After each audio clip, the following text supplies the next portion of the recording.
Hello friends, welcome to குறிஞ்சி கதவம். நாம் இன்றைக்கி புதினா மல்லி சட்னி எப்படி பண்ணுறதுன்னு பார்க்கலாம். இதுக்கு ஒரு கடாயை காய வச்சுட்டு அதில் 1 டேபிள் ஸ்பூன் எண்ணெய் சேர்த்துக்கோங்க. எண்ணெய் நல்லா காஞ்சதுக்கப்புறமா 2 டேபிள் ஸ்பூன் கடலைப்பருப்பு, 4 டேபிள் ஸ்பூன் உளுந்தம்பருப்பு சேர்த்துக்கணும். இந்த ரேஷியோவில் சேர்த்துனிங்கன்னா நல்லாயிருக்கும். இளம் சிவப்பாக வறுத்ததுக்கப்புறமா நம்ம பூண்டு பற்கள் சேர்த்துக்க போகிறோம். ஒரு 10 பூண்டு பல் சேர்த்துக்கோங்க. காரத்திற்கேற்ப பச்சை மிளகாய் கீரி சேர்த்துக்கோங்க. முழு மிளகாயாக சேர்த்துனிங்கன்னா வெடிக்கும். அதே மாதிரி பருப்பு வந்து இளம் சிவப்பாக இருக்கும்போதே இதை சேர்த்திடணும். ரொம்ப சிவக்க வறுத்ததுக்கப்புறம் சேர்த்துனிங்கன்னா கருத்துரும். இது கூடயே நம்ம ஒரு கைப்பிடி அளவு அல்லது ஒரு கொத்து கருவேப்பிலை சேர்த்துக்கிறோம். கருவேப்பிலை மட்டும் வச்சு சட்னி பண்ணும்போது யாரும் விரும்புறதில்லை, அதனால் இந்த மாதிரி இதோட சேர்த்துக்கலாம்.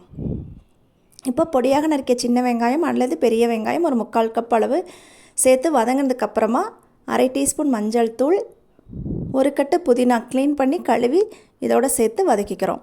மஞ்சள் தூள் வந்து ஒரு கலர் கொடுக்கறதுக்காக, நல்லா க்ரீனிஷாக வரணுங்கிறதுக்காக அதை சேர்த்துக்கிறோம்.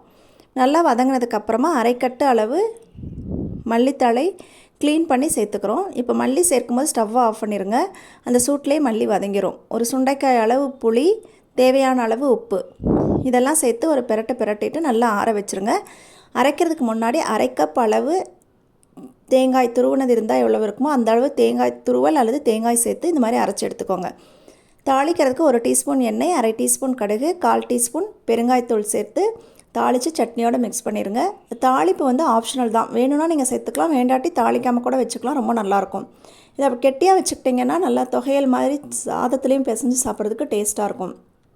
கண்டிப்பாக இந்த சட்னி ட்ரை பண்ணி பாருங்கள். ட்ரை பண்ணி பார்த்துட்டு எப்படி இருந்ததுன்னு மறக்காமல் உங்கள் ஃபீட்பேக்கை கமெண்ட்டில் சொல்லுங்கள். இதுக்கு முன்னாடி நம்ம 45க்கும் அதிகமான சட்னி வகைகள் போட்டிருக்கோம்.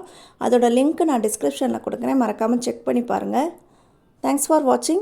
வாழ்க வளமுடன், நலமுடன்.